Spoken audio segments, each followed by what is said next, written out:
습니다. 사랑합니다. 축복합니다. 인사하겠습니다. 사랑합니다. 축복합니다. 다시 한번요. 참 잘 오셨어요. 네.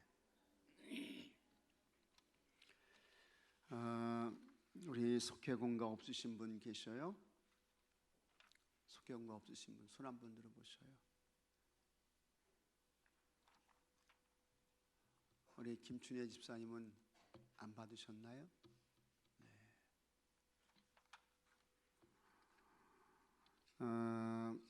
여러분이 속회공가 가운데요.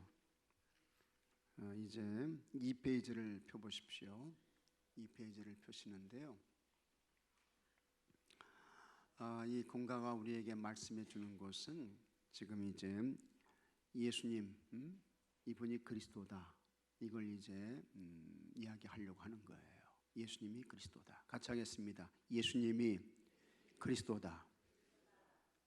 예수님이 그리스도와 이 말은 예수님이 구원자다, 예수님이 구주다, 예수님이 메시아가 되신다. 이제 그 말씀이에요. 이걸 이제 2023년도, 24년도, 25년도 이렇게 이제 3년에 걸쳐서 이 말씀을 함께 나누게 되는데, 지난 2023년은 이스라엘의 역사 속에서 예수 그리스도, 이걸 이제 우리가 함께 공부하고 나눈 거예요. 그래서 성경은 이 기록된 연도가 1500년입니다. 1500년. 굉장히 오래된 그와 같은 역사 속에서 이 성경이 기록됐는데요. 이 성경이 창세기부터 구약을 지나서 마지막 이제 신약 성경으로 와서 요한계시록까지, 이게 이제 성경의 통일성이 있다고 했잖아요. 성경의 통일성, 이걸 이제 유니티라고 이야기를 하는데, 이 성경의 통일성이 뭡니까? 이게 이제 예수님이에요. 예수님. 예수님. 예수님은 그리스도다. 그걸 이제 한결같이 말씀해 주고 있는 것입니다. 예수님이 그리스도다, 이 말은 예수님이 구원자다, 구세주다, 메시아다, 이제 그런 말씀이 아니겠습니까? 그래서 이스라엘의 역사 속에서 예수님이 이제 구주가 되신다. 그걸 이제 지난 2023년에 말씀을 나눈 거고요. 그 다음에 올해 이제 2024년은 세계 역사 속에서 이제 예수 그리스도, 세계 각가지의 그와 같은 역사들이 있습니다. 그래서 이제 그게가 이제 여기 3페이지 보게 되면 아수르 바벨론 시대, 그 다음에 바사 시대. 이 바사는 여러분들이 아시는 대로 페르시아예요. 페르시아, 지금의 이란, 이렇게 이제 되는 거예요. 그 다음에 이제 헬라 시대. 이 헬라는 뭡니까? 이 헬라는 그리스, 이렇게 되는 거고, 그 다음에 로마, 이렇게 되는 것입니다. 그래서 이와 같은 역사 속에서 이제 예수님이 그리스도가 되신다. 이제 그걸 말씀하고 있는 것이고, 그 다음에 25년은 이제 어디로 오게 되느냐? 우리 한국 역사 속에서 예수님, 이걸 이야기하는 거예요. 그래서 우리 한국 역사 속에서 예수님이 이제 어떻게 이제 이렇게 이제 이 공가책에 쓰여질지는 모르겠습니다만, 하여튼 한국 역사 속에서 예수님이 구주가 되신다, 메시아가 되신다. 이제 그걸 한결같이 말씀하고 있는 것입니다. 여러분들이 그와 같은 이해를 가지고 이 속회공가를 먼저 잘 보시면 이제 좋을 것 같습니다. 자, 그러면서 이제 먼저 아수르 바벨론 시대가 이제 첫 번째로 나오게 되는 것입니다. 그래서 이제 아수르 바벨론 시대가 나오는데, 첫 번째 오늘 이제 말씀의 내용은 같이 하겠습니다. 임마누엘 하나님. 임마누엘 하나님이에요. 임마누엘 하나님. 이제 이사야 7장의 말씀인데, 여기 말씀 보게 되면 이제 누가 나오느냐? 유다 왕 아하스가 나오게 되는 거예요. 유다 왕 아하스. 이 유다 왕 아하스는, 유다 나라에는 전체가 20명의 왕이 있었습니다. 북이스라엘에는 19명의 왕이 있었고, 근데 이제 이 아하스 왕은 몇 번째 왕인 거 아니? 12번째 왕이에요. 12번째.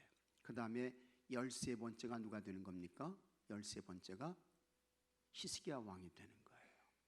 그래서 이 아하스 왕은 히스기야 왕의 아버지야. 근데 그 아버지 때에 있었던 그와 같은 사건을 말씀해 주고 있는데, 이때에 무슨 일이 일어나게 되는 거 하니, 아람의 왕, 이 아람은 여러분 성경에서 아람은 어디입니까? 시리아예요. 시리아. 그리고 이 시리아의 수도가 어디예요? 다메섹, 지금의 다마스커스, 이렇게 되는 거예요. 그래서 아람의 왕 르신과 그 다음에 북이스라엘 왕 베가가 연합해 가지고 이제 이 유다 아하스 왕을 침략하게 되는 거예요. 침략하게 되는데, 그때에 그와 같은 침략을 받게 되니까 이 아하스 왕이 매우 두려워하는 것입니다. 무서워서 떠는 거예요. 큰일 났다, 우리 다 죽게 됐다 하면서 굉장히 두려워하는데, 여기 이제 2절 말씀 보게 되면 이런 말씀이 나오잖아요. 어떤 사람이 다윗의 집에 알려 이르되, 다윗의 집은 이거 유다를 말하는 것입니다. 아람이 에브라임과 동맹하였다 하였으므로 왕의 마음과 그의 백성의 마음이 숲이 바람에 흔들림같이 흔들렸더라. 그러니까 마음이 아주 요동쳤다는 거예요. 아이, 큰일 났네, 우리 다 죽었다 이제. 우린 더 이상 무슨 방법이 없다 하면서 막 두려움과 걱정과 염려에 이제 떨었다고 하는 것입니다.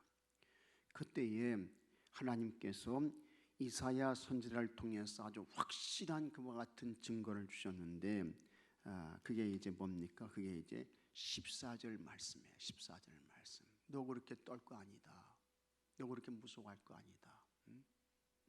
아람 왕 르신과 북이스라엘 왕 베가가 연합해 가지고 아무리 침략해도 너 두려워하지 마라, 너 떨지 마라.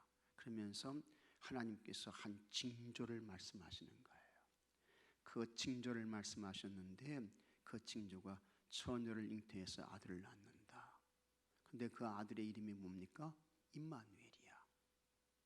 임마누엘이 뭡니까? 같이 하겠습니다. 하나님이 우리와 함께 하신다. 하나님이 우리와 함께 하신다. 너 하나님이 함께 하시는데 왜 떠냐? 왜 걱정하냐? 왜 염려하냐? 왜 두려워하냐? 하나님께서 그것을 말씀하시고 있는 것입니다. 그리고 그것이 정말 실제가 돼서 우리에게 나타나게 되죠. 그분이 누굽니까? 예수님이야. 예수님의 이름은 몇 가지예요? 예수님의 이름은 몇 개예요? 2개야. 첫 번째 이름은 뭡니까? 말 그대로 예수님이야. 예수님의 이름의 뜻은 뭡니까? 자기 백성을 뭐에서 구원하는 거예요? 죄에서 구원하는 거야. 그게 예수야. 자기 백성을 죄에서 구원하시는 분이 예수야. 그 다음에 또 하나, 예수님의 이름이 뭡니까? 임마누엘이야. 임마누엘. 그 임마누엘이 뭡니까? 하나님이 우리와 함께 하신다. 그 약속하신 말씀이 실제가 이제 돼서 이루어지게 되는 것을 우리가 보게 되는 것입니다. 그래서 이와 같은 말씀을 통해서 우리가 뭘 알아야 되는가? 우리가 아무리 험한 세상을 산다 할지라도, 여러분 여기 이제 이 아하스 왕 때에 이제 아람과 북이스라엘이 연합해서 이렇게 쳐들어오는, 연합해서 공격해 들어오는 이와 같은 사건들, 이런 일들이 여러분이 살아가는 삶의 현장에도 있어요, 없어요? 있어요. 위기죠. 큰 시험이죠. 환란이죠. 이런 일들이 얼마든지 있게 되는 거예요. 어떤 사람은 건강의 문제로, 어떤 사람은 자녀의 문제로, 어떤 사람은 사업의 문제로, 일터의 문제로, 이와 같은 위기가 어느 누구에게나 다 닥칠 수 있는 거예요. 여러분에게 아유, 나는 이와 같은 위기가 어디 있어? 난 환란 없어, 시련 없어, 문제 없어. 이런 분 있습니까? 없어요. 어느 누구에게든지 이와 같은 일들이 다 일어날 수 있는 거예요. 아하스 왕이 겪었던 이와 같은 일들, 그래서 이 아람 왕 르신과 이스라엘 베가가 연합해가지고 그냥 어느 날 갑자기 그냥 침략해 들어오는 이와 같은 시련들, 환란들, 이런 문제, 누구나 다 닥칠 수 있는 거예요. 어떤 사람이든지 경험할 수 있는 거예요. 욥기 5장 7절 말씀을 보게 되면 같이 하겠습니다. 인생은 고난을 위하여 났나니. 인생이 뭘 위해 났다고요? 고난 위해 났다는 거야. 시편 90편 말씀 보게 되면 우리가 이 세상의 삶을 살아가는데 우리가 살아가는 이 세상이 날아가요. 근데 이 세상의 삶이 뭐밖에 없다고요? 수고와 슬픔밖에 없다 그랬어요. 이게 우리 인생의 삶이라고요. 이와 같은 일들을 누구나 다 겪는 거예요. 그때에 믿음 없는 사람은 여기 아하스 왕처럼 뭐라고 했습니까? 그 왕의 마음과 그의 백성의 마음이 숲이 바람에 흔들림 같이 흔들리며 떠는 거야. 심지어 어떤 사람은 아예 하나님이 안 계신가 보다 하면서 교회를 떠나는 사람도 있고, 믿음에서 멀어지는 사람, 그런 사람들 많습니다. 여러분, 믿음 없는 사람들, 겉모양만 그리스도인으로 사는 사람들 많아요. 이와 같은 위기가 닥치게 되면 교회 떠나는 거야. 예수님과의 관계가 단절되는 거야. 근데 진짜 믿음이 있는 사람은 어떤 사람입니까? 무슨 소리냐? 같이 하겠습니다. 하나님이 나와 함께 하신다. 이게 뭡니까? 임마누엘이야. 이 믿음을 가지고 담대한 거예요. 용기를 갖는 거예요. 두려워하지 않는 거예요. 떨지 않는 거예요. 그걸 오늘 여기서 말씀해 주고 있는 것입니다. 그래서 그 증거가 뭐냐? 그게 예수님이야. 하나님이 우리와 함께 하신다는 가장 확실한 증거가, 하나님은 말만 끝내시는 분이 아닙니다. 우리에게 증거를 주시는 분이에요. 그 증거가 뭐예요? 예수님이에요. 예수님. 이 세상에 오신 예수님. 그래서 이와 같은 임마누엘의 하나님, 여러분 잘 기억하시면서 어떤 환난과 시련과 위기를 당한다 할지라도 두려워하지 마시고, 있습니까 여러분? 떨지 마시고, 마음이 그냥 팍 요동쳐가지고 그냥 왔다 갔다 하지 마시고요. 하나님이 함께 하시오. 나를 붙들고 계시오. 나와 동행하신다고, 내 곁에 계신다고. 그와 같은 믿음과 확신을 가지고 여러분 모든 환난과 시련과 걱정과 두려움을 거뜬히 넉넉히 이겨내시고 믿음의 승리자들이 되시는 여러분들이 되시기를 주의 이름으로 축복합니다. 오늘 그걸 우리에게 말씀해 주고 있는 거예요. 이게 참 아주 진짜 귀한 말씀이에요. 한 해를 우리가 출발하면서 이 한 해의 삶을 우리가 어떻게 살아야 될까? 하나님은 임마누엘의 하나님이시다. 세상 처음부터 끝날까지 항상 나와 함께 하시는 하나님이시다. 이와 같은 믿음을 가지고 사신다고 하면 여러분, 이미 여러분들은 다 승리하신 것입니다. 여러분들 다 이기신 거예요. 믿습니까 여러분? 승리하신 거예요. 이미 이긴 거예요. 그와 같은 믿음과 확신을 가지고 우리가 살아야 할 줄로 믿습니다. 오늘 그것을 우리에게 말씀해 주고 있는 것입니다. 자, 말씀 나누기 한번 같이 보도록 하겠습니다. 남왕국 유다의 아하스 왕은 아람의 르신 왕과 북왕국 이스라엘의 베가 왕이 동맹을 맺고 침략했을 때 사신나무 떨듯 떨었습니다. 이게 믿음 없는 거죠. 하나님은 두려워하는 아하스 왕과 유다 백성들에게 이사야 선지자를 보내셨습니다. 그 자리에서 이사야 선지자는 구원하시는 하나님의 이름이 임마누엘이라고 전했습니다. 임마누엘은 하나님이 우리와 함께 하신다는 뜻입니다. 아멘.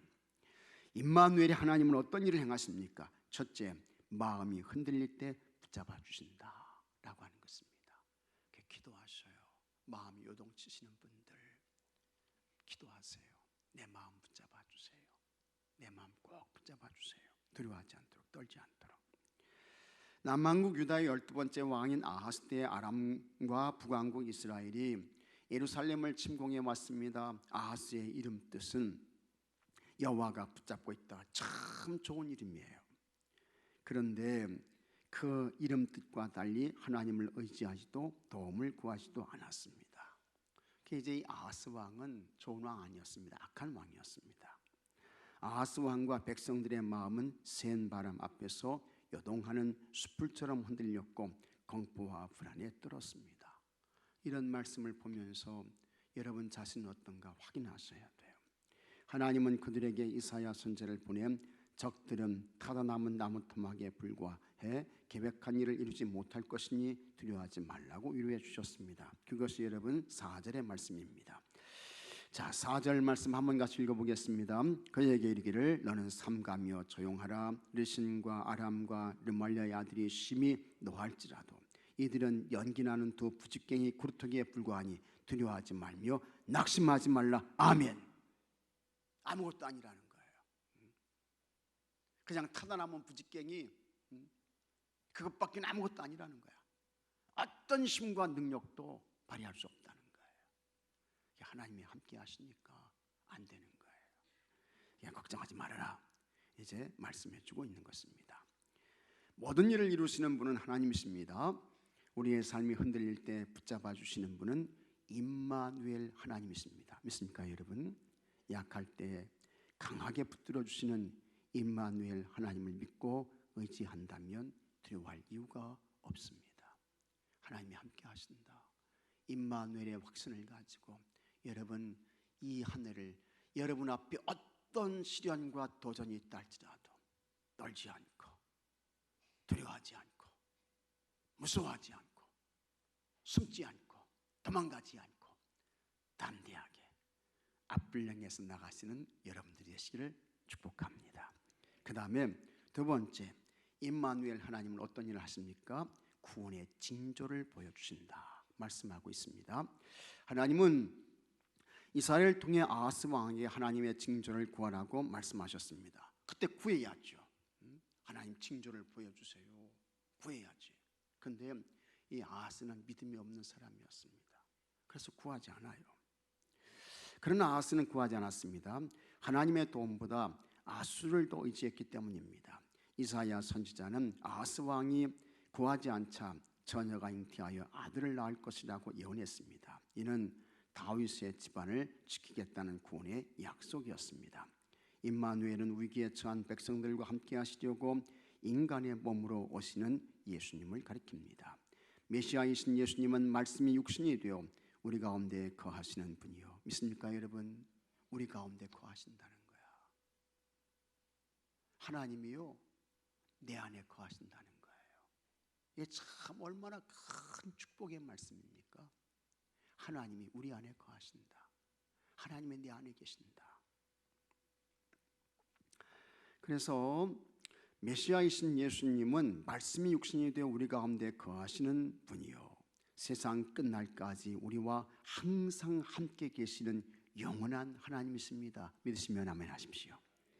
이러한 임마누엘 예수님을 의지하고 신뢰하는 사람들에게 하나님은 징조를 보이시며 구원을 확증해 주셨습니다.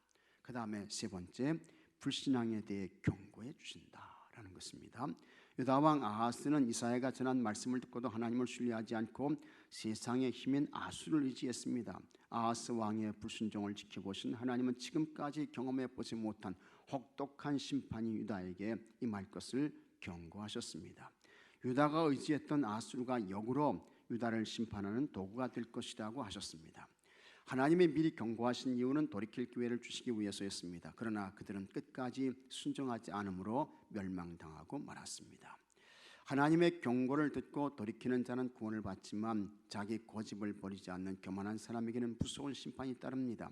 하나님이 주시는 기회를 놓치지 말고 깨달아 돌이켜야 합니다. 그래서 이제 이 아수르가 이제 이스라엘을 침략하게 된다. 그게 이제 17절의 말씀이에요. 17절. 그래서 17절 말씀 보면 여호와께서 에브라임이 유다를 떠날 때부터 당하여 보지 못한 날을 너와 내 백성과 내 아버지 집에 임하게 하시리니 곧 아수르 왕이 오는 날이다. 아수르 왕이 온다는 말은 뭡니까? 아수르가 침략하게 된다. 이제 그와 같은 말씀인 것입니다. 임마누엘은 절망 가운데 있는 인류를 구원하시기 위해 친히 이 땅에 오신 하나님이십니다. 참 감사한 것입니다. 놀라운 사건인 것입니다. 우리 가운데 거하시면서 세상 끝날까지 함께 하시는 영원한 하나님이십니다. 영원한 하나님. 삶이 어려워 마음이 흔들릴수록 임마누엘 주님께 소망을 둬야 합니다. 소망 둬야죠. 소망 둬야 돼요. 우리가 살아가는 이 세상이 얼마나 험악한 세상입니까? 힘든 세상입니까? 어느 누구도 우리를 도와주지 못해. 우리를 건져주지 못해. 그러나 여러분, 하나님은 임마누엘의 하나님이 되셔서 여러분들을 도와주시고 여러분들에게 은혜를 베푸시고 때로는 여러분들을 건져주시고, 때로는 주님이 찾아오셔서 힘을 내라고 응원해 주시고 격려해 주시고, 때로는 여러분 하나님이 직접 나서서 싸워주셔서 우리에게 승리도 주시는 줄로 믿으시기 바랍니다. 이분이 나의 임마누엘의 하나님이셔요. 감사한 거죠. 고마운 거예요. 이 험한 세상을 살면서 두려워할 이유와 필요가 없어요. 그냥 우리는 같이 하겠습니다. 우리는 감사만 하면 된다. 믿습니까 여러분? 다시 한번요. 우리는 기도만 하면 된다. 믿습니까 여러분? 다시 한번요. 우리는 찬송만 하면 된다. 믿습니까 여러분? 그렇게 사시면 되는 거예요. 임마누엘의 하나님이 함께 하셔요. 함께 하셔요. 지금도 함께 하셔요. 지금도 여기에 여러분과 같이 하고 계신 줄로 믿으시기 바랍니다. 자, 그래서 맨 끝줄 한번 같이 읽어보겠습니다. 우리가, 자, 준비되셨습니까? 자, 우리가 의지하고, 다 보셨죠? 자, 같이 읽겠습니다. 우리가 의지하고 기댈 이름은 어떠한 상황에서도 나를 지켜주시는 임마누엘 하나님입니다. 다 같이 아멘. 그렇죠. 맞는 거예요. 우리가 의지하고 기댈 이름은 어떤 상황에서도 나를 지켜주시고 나와 함께 하시고 나와 동행하시는 임마누엘의 하나님, 임마누엘의 하나님. 이 하나님과 함께 오늘 여러분에게 허락하신 이 한 해를 거뜬하게 승리로 살아가시는 모든 분들이 되시기를 주의 이름으로 축복합니다. 자, 말씀 행하기 묵상 질문 1번. 마음이 흔들릴 때 하나님의 위로를 경험한 일이 있습니까? 있지요. 있어요. 우리가 이 세상의 삶을 살아갈 때에 우리의 마음이 흔들리고 요동칠 때에 기도하게 되면, 찬송하게 되면, 말씀을 읽게 되면 그 말씀이 우리에게 힘이 되는 거예요. 능력이 되는 거예요. 하나님이 찾아오셔가지고 우리의 마음을 만지셔요. 강한 손으로, 편팔로 만져주셔요. 네. 아마 여러분들에게 다 이와 같은 각각의 놀라운 경험이 있을 거예요. 놀라운 경험이 있을 거예요. 하나님은 참 오묘한 분이셔요. 오묘한 분이셔요. 우리의 모든 마음과 생각을 통달하시는 분이야, 하나님은. 그 다음에 하나님과 동행함으로 삶에서 일어난 변화는 무엇입니까? 무슨 변화가 있습니까? 담대함이죠. 너희가 세상에서 환난을 당하나 담대하라. 같이 하겠습니다. 내가 세상을 이겼노라. 내가 세상을 이겼다. 담대함, 용기가 생기는 거예요. 용기가. 그 다음에 하나님의 경고를 받고 회개한 일은 무엇입니까? 이건 여러분 각자가 잘 생각해 보셔요. 하나님이 나에게 무슨 경고를 하셨나? 내가 무슨 회개를 했나? 잘 생각하시고, 하여튼 하나님이 우리에게 불신앙과 불순종과 교만과 이런 것들을 책망하시는데, 아예 하나님 나는 아닙니다 그러지 마시고, 맞습니다, 제가 죄인입니다, 회개하셔서 하나님의 은혜가 여러분들에게 있게 되길 바랍니다. 자, 삶에 적용하기 때를 따라 도우시는 하나님의 임재를 누리기 위해 새해 가장 먼저 할 일은 무엇인지 나누어 봅시다. 그래서 임마누엘 하나님의 임재와 확신을 가지고 이 험한 세상을 넉넉히 이기며 살게 해주세요. 주의 도움과 은혜를 구하며 기도하시기 바랍니다. 자, 웅진일석 오늘